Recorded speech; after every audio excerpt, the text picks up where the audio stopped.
বর্তমান জাতীয় সংসদ মঙ্গলবার বিকেল ৩টার মধ্যে বিলুপ্ত করতে রাষ্ট্রপতি মোহাম্মদ শাহাবুদ্দিনকে আলটিমেটাম দিয়েছেন বৈষম্য বিরোধী ছাত্র আন্দোলন। মঙ্গলবার আন্দোলনের সমন্বয়ক নাহিদ ইসলাম এক ভিডিও বার্তায় এই ঘোষণা দেন। ভিডিও বার্তায় তিনি বলেন, সোমবার রাষ্ট্রপতি বলেছিলেন অনতিবিলম্বে জাতীয় সংসদ বিলুপ্ত করবেন, কিন্তু এখনো একটি অভ্যুত্থানের পরও জাতীয় সংসদ রয়ে গেছে। তাই দুপুর ৩টার মধ্যে এই জাতীয় সংসদের বিলুপ্তি ঘোষণা করতে হবে। যদি ৩টার মধ্যে এই ঘোষণা না আসে তাহলে কঠোর কর্মসূচিতে হুঁশিয়ারি দিয়েছেন তিনি। এর আগে সোমবার রাত 11টা 20 মিনিটে জাতির উদ্দেশ্যে দেয়া ভাষণে রাষ্ট্রপতি জানান, যত দ্রুত সম্ভব বর্তমান সংসদ ভেঙে দেওয়া হবে। এছাড়াও দ্রুতই অন্তর্বর্তীকালীন সরকার গঠন করা হবে।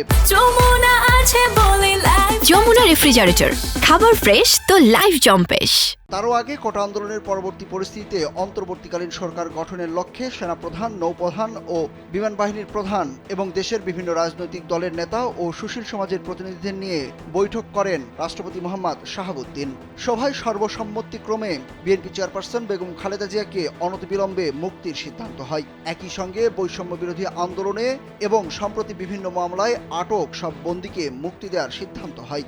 সাম্প্রদায়িক সম্প্রীতি যেন কোনোভাবেই বিনষ্ট না হয় সে ব্যাপারেও সভায় ঐক্যমত প্রতিষ্ঠিত হয়।